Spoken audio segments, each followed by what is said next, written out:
Exercise 6.1, 7th question. If 3 cot A equal to 2, then find the value of 4 sin A minus 3 cos A divided by 2 sin A plus 3 cos A.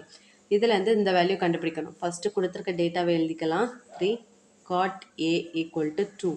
இதில் cot A equal to 2 divided by 3 எழுதிக்கலாமா? 3 கீழே வந்துடும். இதில் diagram போட்டுக்கலாம். A, B, C. காட்னாலே நமக்கு தெரியும் adjacent side divided by opposite side.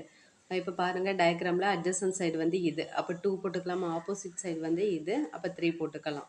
இப்போ 2, 3. Next நமக்கு hypotenuse வேணும். ஹைப்போட்டீனியஸ் வேணும்னா அதுக்கு பிதாகரஸ் தியரம் யூஸ் பண்ணிக்கலாம். Pythagoras theorem AC square equal to AB square plus BC square. இந்த ரெண்டே ப்ளஸ் பண்ணும்போது இந்த வேல்யூ கிடைக்கும். அப்போ AB square plus BC square. AB square நமக்கு வேல்யூ கொடுத்துருக்கான் 3 ஸ்கொயர் ப்ளஸ் பிசிக்கு 2 ஸ்கொயர்.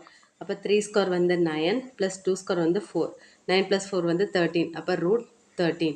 நமக்கு என்ன வேணும்? சைனே வேணும், காசே வேணும். இப்போ சைனே வேல்யூ கண்டுபிடிக்கலாமா?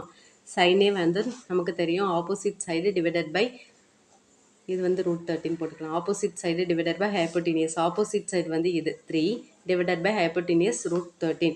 இப்போ 3 பை √13. Next cos A வேணும். cos A equal to adjacent side divided by hypotenuse. அப்போ 2 divided by √13. 2 divided by √13. இப்போ நம்ம கொடுத்துருக்கதை எடுத்துக்கலாம். 4 sin A minus 3 cos A divided by 2 sin A plus 3 cos A.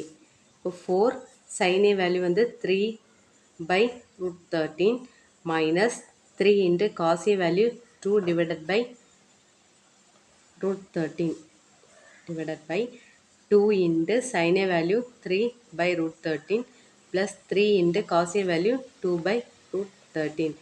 இப்போ பாருங்க 4 into 3 12 divided by √13 minus 3 into 2 6 by √13 divided by 2 into 3 6 by √13 plus 3 into 2 6 by √13.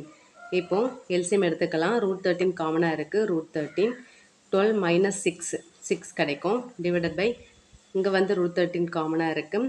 6 plus 6 12.